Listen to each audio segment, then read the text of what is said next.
for all the locals out there, we voted for Bernie Moreno for the United States Senate. And if you want the policies of Donald J. Trump in the United States Senate, then Bernie Moreno is the only candidate in this race who I think is the candidate of peace and prosperity for the United States Senate. So I hope people will get President Trump over the finish line. I hope people here in Ohio will get Bernie Moreno over the finish line. Look, I feel good. You never know until you know, but I feel good about this race. I felt good about my own race a couple of years ago when I voted in this exact same spot.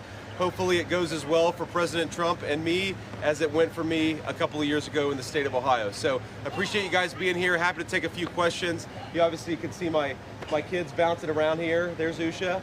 And, we'll take a few questions, but we're going to hit the road, go back home, and then head off to Palm Beach. Senator, regardless of the results tonight, half the country probably won't be satisfied with the results. Sure. What's your message to them, potentially your supporters, if it doesn't go the way that they wanted it to?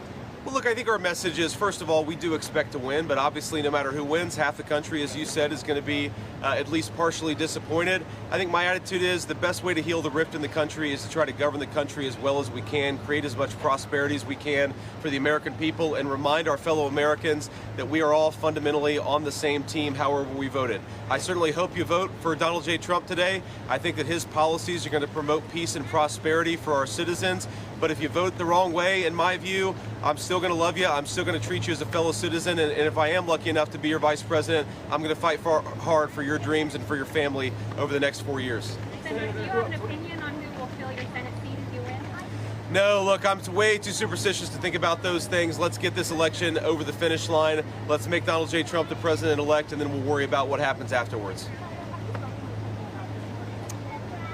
No, actually, he called me about 3 in the morning, apparently from the plane headed from Michigan to Palm Beach last night. I was in bed at the time. I haven't been able to talk to him this morning. I was going to call him as soon as I woke up, but when I realized that he got back home around 5:30 last night, I decided hopefully he's asleep, and so I'm not going to call him. I'll certainly talk to him probably on the way to the airport or when we land.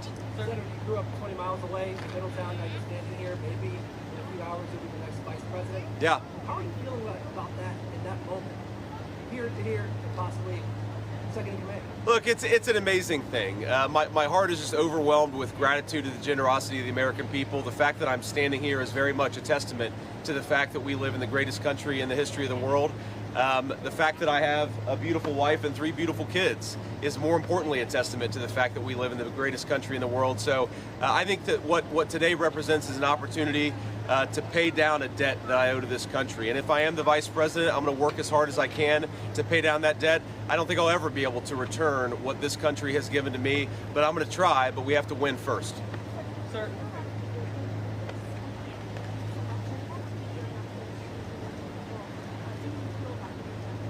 You know, my most important message is we ought to argue, disagree about, persuade each other about politics. That's part of the natural process.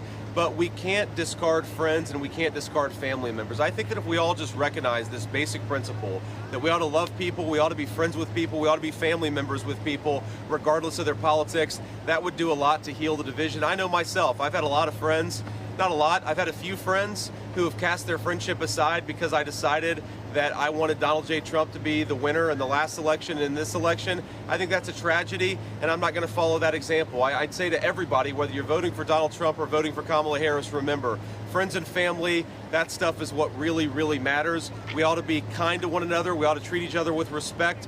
And fundamentally, what we're trying to do, President Trump and I, is just build the kind of country where our fellow Americans can achieve their dreams. But that's all of our fellow Americans, regardless of who they vote for.